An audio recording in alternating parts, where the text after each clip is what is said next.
Theorem 5 के according उसकी statement होती है let x be a rational number whose decimal expansion terminates full stop, then x can be expressed in the form of p by q, comma, where p and q are co-prime and the prime factorization of q is in the form of 2 is to the power n and 5 is to the power m, where n and m are non-negative integers.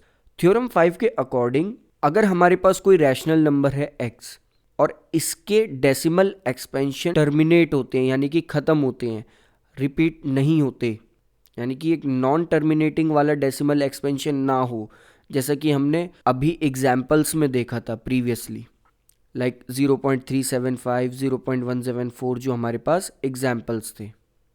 तो अगर हमारे पास ऐसा decimal expansion है तो उसे p by Q की form में express करा जा सकता है, जहाँ पे p और q को प्राइम्स होने चाहिए.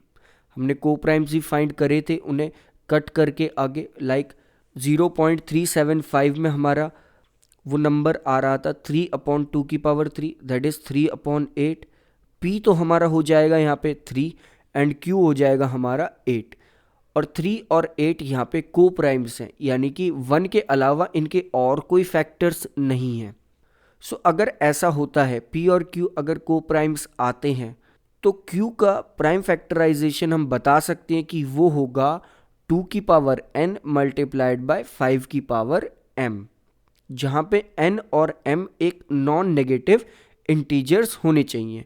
सो थ्योरम 5 हमें कहती है कि अगर हमारे पास एक रैशनल नंबर है और उस रैशनल नंबर की डेसिमल एक्सपेंशन टर्मिनेट होती है यानी कि ख़त्म होती है, तो हम उसे p बाई क्यू की फॉर्म में एक्सप्रेस कर सकते हैं, बशर्ते यहाँ पे p और q को प्राइम्स होने चाहिए. और अगर ऐसा हो पाता है तो q को हम 2 की पावर n और 5 की पावर m के अकॉर्डिंग लिख पाएंगे, और वी कैन से q का हम प्राइम फैक्टराइजेशन जब करेंगे तो वो सिर्फ एक ही आएगा, दैट इज़ 2 की पावर n मल्टीप्लाइड बाय 5 की पावर m, जहाँ पे n और m एक नॉन नेगेटिव इंटीजर्स होने चाहिए. लाइक हम उन्हीं एग्जाम्पल्स पे आ जाते हैं. फर्स्ट एग्जाम्पल में हमने 3/2 की पावर 3 फाइंड करा था, तो 3/8 आया था हमारा, जहाँ पे p हो जाएगा 3, q हो जाएगा 8. अब हम 8 को लिख सकते हैं 2 की पावर 3, क्योंकि हम q को लिख रहे हैं यहाँ पे 2 की पावर 3 मल्टीप्लाइड बाय 5 की पावर 0. सेकेंड अगर हम एग्जाम्पल देखें तो वो था 13/5 की पावर 3, तो हम इसे भी लिख सकते हैं, इसके q को लिख सकते हैं, दैट इज़ 2 की पावर 0 मल्टीप्लाइड बाय 5 की पावर 3. इसके बाद थर्ड एग्जाम्पल हमारा था 7/2 की पावर 4 इंटू 5, तो हम इसे लिख सकते हैं इसके q को, दैट इज़ 2 की पावर 4 मल्टीप्लाइड बाय 5 की पावर 1. और लास्ट एग्जाम्पल हमारा था 2 की power 2 multiplied by 7 multiplied by 521 divided by 5 की पावर 4, और इसे हम लिख पाएंगे 2 की पावर 0 मल्टीप्लाइड बाय 5 की पावर 4. सो हम देख सकते हैं कि फर्स्ट केस में हमारे n आया है 3 और m आया है 0.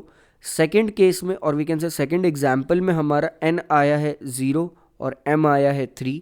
थर्ड एग्जाम्पल में हमारा n आया है 4 और m आया है 1. फोर्थ एग्जाम्पल में हमारा n आया है 0 एंड m आया है 4. सो फिफ्थ थ्योरम हमें यही एक्सप्लेन करती है बस.